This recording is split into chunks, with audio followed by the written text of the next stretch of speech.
We are doing a special bonus interview tonight on the show. It is Stevie J and Nikolai with the one and only Scrap Iron Adam Pearce. Adam, how are you doing on this fine evening? Oh, I'm doing wonderful. How are you guys doing? We're doing pretty good, and thanks for joining us. You've been a very busy man. I've seen your name pop up on at least a half dozen sites today for interviews. Yeah, man, making the rounds. You know, you got to get the word out when you got important stuff going on, and I appreciate you guys having me on to help out do that. Yeah, well, it doesn't get any more important than the NWA World Heavyweight Championship in the 7 levels of hate. And the 7th and final level is coming up for you in just a few days, and you're flying all the way to Melbourne, Australia for that. Yeah, it's going to be a long, say 15 hours or so on a plane, but sometimes the end will justify the means, will it not? Yeah, I'm sure it will. I mean, it's once in a lifetime kind of opportunity. You've been all around the world, but I don't know if you've been to Melbourne before, so gotta be. Yeah, a couple times. Love working down there. The people of Australia are great, and they've got some great wrestling fans, and it's always good for me to get back down there and make it happen down under, as it were. Well, absolutely. Then it's a return visit. That's even better. And what's the promotion? What's the name of the promotion that you'll be having this dog collar match there for? It's actually a steel cage match, and it's NWA Warzone Wrestling. I'm probably flashing back to the 5th level of hate. I think that was the dog collar match, right? You're right, absolutely. All right, so it's a steel cage match in Melbourne, Australia. And since we had you on last, you've lost and won back the NWA World title. So it's been quite an interesting ride for you. I believe you won the title back at the 4th level of hate in Kansas City. Yeah, July the 21st in Kansas City, 2 out of 3 falls against Cabana, and a small measure of retribution was gained that night, but there's still work to be done. Absolutely, and I believe there's extra stipulations in this final level of hate that if Cabana wins, you're leaving the NWA, and if... Well, I won't try to explain the stipulations. I'll let you explain them. Yeah, I mean, it boils down to what I called for at the beginning of the series. I said to Cabana and to the wrestling world, if I couldn't defeat him in a best-of-7 series, I would leave the National Wrestling Alliance.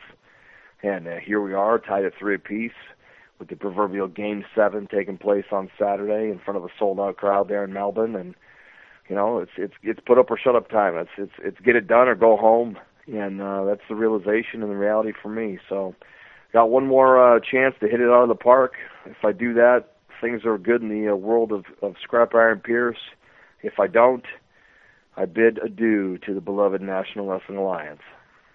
Well, now, first of all, I love using the Game 7 rubber match analogies because I've got baseball on the brain right now, having been watching the Tigers and the Giants for the last couple of weeks. But more to the point, when you say the beloved NWA, that's another thing that's changed during the time you've won and lost the NWA World Heavyweight Championship is there's been a change of ownership. And I know you're not part of that level of the business, but at the same time, it's got to affect you when you see all these names like, Tharp and, all the other people that are getting involved in the ownership switching, and some of the territories have left NWA. So what are your feelings about all of that?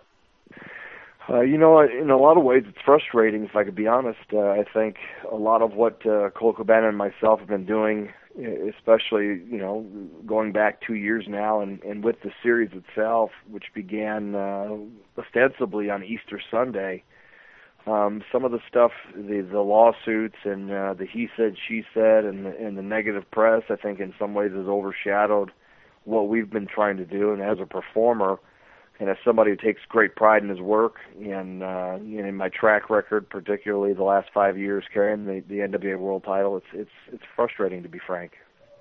Well, I think you have a right to be frustrated by that because you have been putting on great matches all around the country and now all around the globe to boot. And the NWA World Heavyweight title is a very prestigious title. The who's who of names that have held it over the years, and you're continuing that lineage. It should be first and foremost, but all this business shit and, like you said, all the people talking about ownership and insurance and lawsuits and everything else flying back and forth, it just doesn't help. It does take the focus off where it really should be. Yeah, and that speaking again frankly about it, it's disheartening on a number of levels to see some really good promotions either be forced out or voluntarily leaving the organization due to disagreements and whatnot with the new ownership. And frankly, just looking at it as an outsider, because as you said, I have no stake in the organization itself. I've never been a member. I've never been on a booking committee. I've never been part of a board of directors or anything like that. I've simply always been talent as it pertains to the NWA. These are places and people that I've had the fortune, the very good fortune of working with and for a number of years. And to see some of those go by the wayside and not on, shall we say, good terms, it leaves a bad taste in your mouth. And, I just as soon get rid of that taste as fast as possible.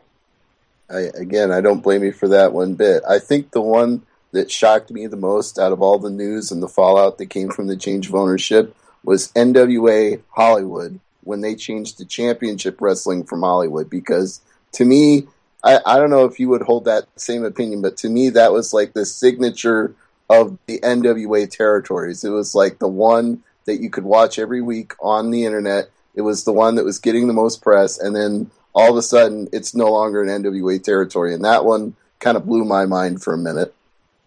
Yeah, you and me both, man. I'm only 3 hours south of Los Angeles, having been a part of that television product and that promotion since its inception, and going even further of working with and for David Marquez for, a decade, and knowing him even longer, without getting into any details, which frankly are none of my business. As I said, I have nothing to do with what disagreements may or may not have taken place. It's disheartening, and it's very, very, it's saddening, frankly, to look at a body of work that a group of people have put on, all in the name of the National Wrestling Alliance, and for whatever reason, and I'm sure if you ask Dave Marquez and if you ask the new ownership of the NWA, they'll give you two different answers, and probably the truth is somewhere in the middle. Because of that, the value that company has brought, not just to the National Wrestling Alliance, but to everyone involved in it, is now null and void. And frankly, a great deal of the work that Colt Cabana and I had done, especially in planting the seeds and in giving birth, as it were, to 7 Levels of Hate, took place in Los Angeles and via that television vehicle. And to no longer have that promotional tool at our disposal is it puts a dent in things.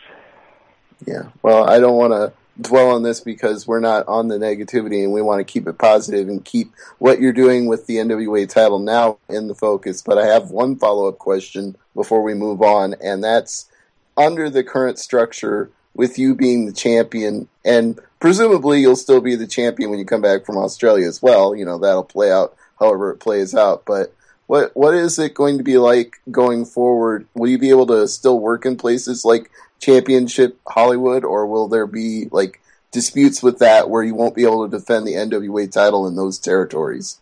Yeah, to answer your question directly, I don't know, although I have an idea that I don't anticipate it being as easy as it once was. In fact, I was a part of Championship Wrestling from Hollywood's 100th episode, which just taped last Sunday, and then I was forbidden to appear as NWA champion.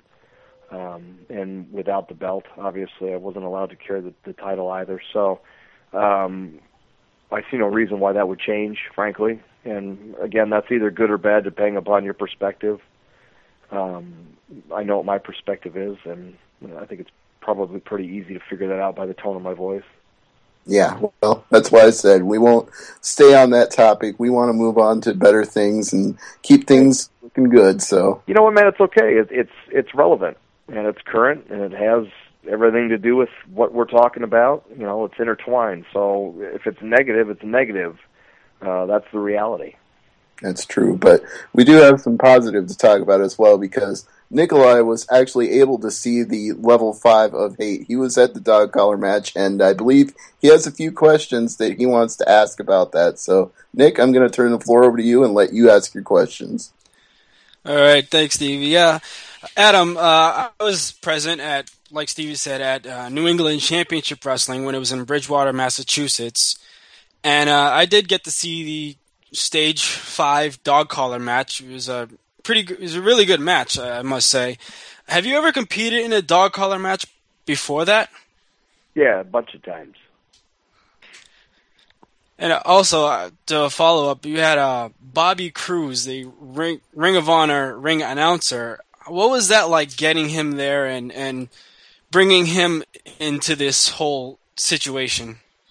It was great. Bobby Cruz is a great friend of mine. I've known him for a number of years, and asked him if he would come in and help me out and do something that he used to do years ago with Steve Corino and kind of poke some fun at the opponent and have a good laugh. And it was like old times. So it's always really good to see Bobby. Todd Sinclair, head referee of Ring of Honor, was also in the house that night.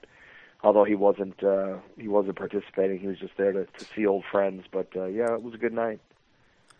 No, was Bobby Cruz involved in any of the other stages? No, he lives in the Boston area, so it made most sense for him to come down and hang out. All right, that's cool. Stevie, I believe, has a couple more questions, so I'll shoot it over to him. All right, thanks, Nick. Now, in one of the interviews I heard today, we're going to segue off the topic of strictly the NWA World Title for just a second here, if that's okay. I heard you talking about R.J. Brewer in one of your interviews, so I was wondering if you could tell our listeners a little bit about your relationship with him.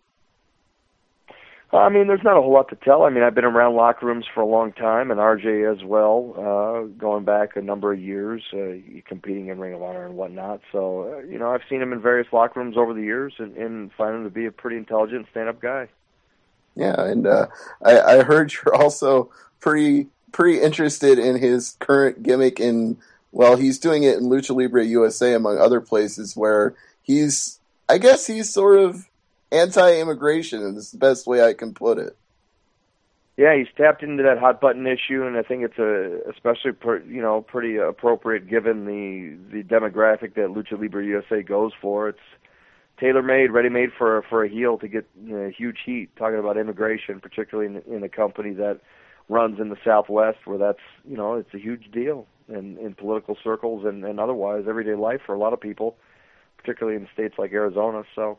Yeah, I mean, he's tapped into something. Yeah. Now, I don't know if you know, maybe if you don't, that's fine, but I haven't been able to see them since they went off MTV. Do you know if they're still airing in those markets in the Southwest? Brother, I have no clue. I couldn't tell you. Okay, well, guess we'll have to get a hold of RJ and ask him that question ourselves. But it was a really fun show for the time it was on MTV too. I enjoy, anything that's a little different from the traditional mainstream product that WWE and TNA give. I always enjoy. So those short-lived shows like Wrestling Society X and Lucha Libre USA, I wanted them to stick around, but unfortunately things just didn't work out that way. That's right. Yeah, so anyway, we're getting back to questions both about the NWA World Heavyweight title and questions from the chat room. Sierra has one. She wants to know your thoughts on the ROH appearance last year with Adam Cole.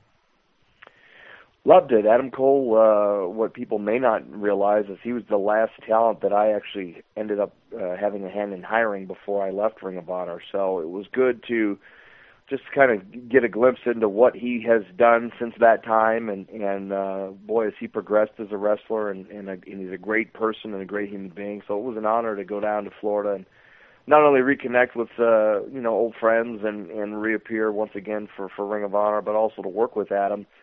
It's kind of brought things full circle for him in a certain degree, and it was a good time and a good match, and I look forward to doing more in the future, hopefully. Now, when you say you brought him into Ring of Honor, let's go into that a little bit, because, I mean, obviously in the last year he's gotten a lot of accolades. He's been the Wrestling Observer, Newcomer of the Year, Rookie of the Year, and he's winning praise for his matches there and elsewhere. But, I mean, you obviously saw something in him to bring him into ROH in the first place. Did you know the levels that he would achieve at that time? Well, I mean, you never know, obviously. I mean, things can happen from one day to another, but I always got a sense that Adam had that certain something that would resonate and be attractive to the Ring of Honor fan base. Not his style notwithstanding, but he's a hell of a talker when given the opportunity, and has a look that's suitable to what the style is in Ring of Honor at this point with the faster athletic pace. So, I mean, to me, it was a natural fit. Actually brought him and Mike Bennett in at the same time, so... They're both doing well in the company, and both obviously in very different roles, but they seem to be flourishing and catching on, so it's good.